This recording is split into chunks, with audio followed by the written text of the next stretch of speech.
ठीक है। तो ऑलमोस्ट जो है वो उस ज़माने में इतने रिसोर्सेस नहीं थे, लेकिन मेरा ये ख़्याल है कि उस ज़माने में जितने भी रिसोर्सेस थे, लिमिटेड रिसोर्सेस, उनमें से इमाम अबू हनीफ़ा, इमाम मालिक, इमाम शाफ़ई, इन चारों ने, इमाम अहमद बिन हंबल, इन चारों ने बेस्ट परफॉर्मेंस किया और उन्हीं का वजह से हमारे तक दीन ट्रांसफ़र हुआ है। लेकिन ये कहना कि नहीं, जो उन चारों में से किसी को फॉलो ना करे वो गुमराह है, ये तो गलत है। इस वजह से कि चले हम आपकी डॉक्ट्राइन मान लेते हैं कि अगर किसी एक को फॉलो नहीं करता तो वो गलत है, तो आप इसे साबित करेंगे ना कि किस हदीस, किस कुरान की आयत में है, तो आप साबित करें। ठीक है, आवाम को बेवकूफ़ बनाना इस बेसिस पे आसान है, ठीक है, लेकिन जो आवाम किताब व सुन्नत को फॉलो करती हो, डायरेक्ट पढ़ती हो, हालांकि इनका कहना है कि डायरेक्ट भी नहीं पढ़ना चाहिए। मोहम्मद लुकमान करक से मैं रमज़ानुल मुबारक में कुरान तर्जमा के साथ पढ़ना चाहता हूँ, आप रहनुमाई फरमाएं कि किस मुतरजम की तिलावत करूँ। शुक्रिया। बिल्कुल किसी मुतरजम की तिलावत आपने नहीं करनी, ये बात याद रखें। हाँ, बंदा जब कुरान के तर्जमे उठा के इसमें गौर व खौफ शुरू करेगा, ये गुमराही का दरवाज़ा खुलेगा। मेरी जाने मन, कुरान करीम इतना लावारिस नहीं है कि आप इसको बगैर कुरान के माहिर के पढ़ना शुरू कर दें। डॉक्टरी, मेडिकल की किताब आप बगैर माहिर के नहीं पढ़ते, तो कुरान करीम बगैर माहिर के आप क्यों पढ़ेंगे? तर्जमे आपके लिए नहीं है, ये तालिब इल्म के लिए है, ये अंडर कंस्ट्रक्शन आलिम के लिए है, जो अभी ज़ेर तामीर है, ये उसकी मदद के लिए है। आपको चाहिए आपने तर्जमा पढ़ना है तो किसी आलिम दीन की ज़ेर निगरानी पढ़े। तो मेरे भाई, जो आम आदमी है उसे कुछ करने की ज़रूरत नहीं, सिर्फ आप सही मुस्लिम का मुकदमा पढ़ ले, आपका सारा चीज़ क्लियर हो जाएगा। सही मुस्लिम में ये मुकदमा है कि जो ताबई हो वो अपने सनद में हदीस रिवायत करने में अगर सहाबी को मेंशन ना करे तो उसकी हदीस नहीं ली जाएगी। दैट्स ऑल, बात ही ख़त्म है। अब हम आते हैं आगे कि इनका दावा है कि आम आदमी को नहीं पढ़नी चाहिए डायरेक्ट, चाहे कुरान हो चाहिए, यानी उनको समझ में नहीं आता है। तो जितने भी बड़े आलिम हैं, मैं चंद लोगों का नाम ले लेता हूँ। आला हज़रत रज़ियल्लाहु ताला अन्हु बरेलवी के आलिम हैं।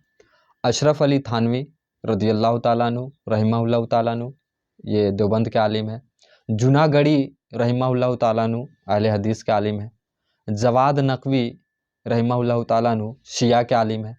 ठीक है, ये जितने भी आलिमों का मैंने नाम लिया, आप हमें ये बताएं कि इन्होंने जो कुरान और हदीस की तफसीर की है, अल्लामा वाहिदुज्जमान, ठीक है, वो ऑलमोस्ट 100 साल पहले जो सही बुखारी की ट्रांसलेशन किए हैं उर्दू में, तो इन लोगों ने किस बेसिस पे जो है वो तर्जमा किया है? वो हम लोगों के लिए ही ना किया है। जो आदमी उर्दू जानता हो वो उर्दू से पढ़े, जो आदमी अंग्रेजी जानता हो वो अंग्रेजी से पढ़े, यही मकसद था ना। अगर ये मकसद नहीं था तो एक और मकसद हो सकता है कि हम लोग जो है वो कुरान और हदीस की तफसीर करें और ट्रांसलेशन करें और हम उसे बेच डालें। तो आप दोनों में से एक बात माने, क्या आपके आलिमों ने इसलिए तर्जमा किया कि उसे बेचने के लिए, नाउद बिल्ला, या इसलिए किया कि हम अपने अवाम को, हम अपने पब्लिक को ये बात बताएं कि कुरान में ये लिखा है, ये हमने आपकी मादरी ज़बान में ट्रांसलेशन कर दी है, आप पढ़ें? मेरे ख्याल से ये दूसरी बात सही है कि सारे आलिमों ने सिर्फ अपने अवाम के लिए तराजिम किए हैं, तर्जमा किए हैं, जो भी लैंग्वेज में हो। ठीक है, अब जब उन्होंने तर्जमा किया है और अगर हम वाहिदुज्जमान रहमहुल्लाह ताला का अगर हम सही बुखारी पढ़ रहे हैं तो हम आप ही के बड़े आलिम वाहिदुज्जमान साहब रहमहुल्लाह ताला से पढ़ रहे हैं। अगरचे वो मौजूद नहीं है, लेकिन वो जितना भी उनका जो मौक़िफ़ था वो सारा सही बुखारी में तो वो लेके आए ना, जो तर्जमा था, जिस तरीक़ा से उन्हें माननी चाहिए। बल्कि वो देवबंद के आलिम थे, जब वो बुखारी का तर्जमा किए तो रफ़ुल स्टार्ट कर दिए थे। ठीक है, शाह वलीउल्लाह दहलवी रहमहुल्लाह ताला की जो किताब है हुज्जतुल्लाहिल बालिगा, उसमें वो चारों इमामों की जो तकलीद वाला जो बात है, उन चारों इमामों ने अपना जो बात कहा है कि अगर हमारा बात कोई किताब व सुन्नत से, इवन सहाबा के अक़वाल से अगर टकरा जाए तो हमारी बात नहीं माननी है। ठीक है ना, तो हम तो वही ना कर रहे हैं, हम तो रियलिटी में इमाम को फॉलो कर रहे हैं। ठीक है, आप जो है वो थोड़ा फ्राउडली में जो है वो इमाम को फॉलो कर रहे हैं। आप अपने मन की बात मानते हैं, इमामों की बात नहीं मानते हैं, सीधी सी बात है।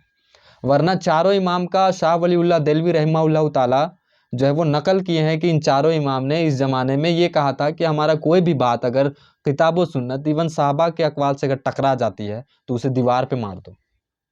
ठीक है, और हम ज़बरदस्ती उनके पीछे लगे हुए हैं। ठीक है, जबकि कोई प्रूफ नहीं है कि उन्हें हमें फॉलो करनी चाहिए। हमें उनकी बात माननी चाहिए, फॉलो रसूलुल्लाह को करनी चाहिए। जी बात दूसरी तरफ निकल जा रही है। जी जी तो हम थे रफुल यदैन में ये कहते हैं कि जो है वो कुरान और हदीस डायरेक्ट नहीं पढ़नी चाहिए वरना गुमराह हो जाता है।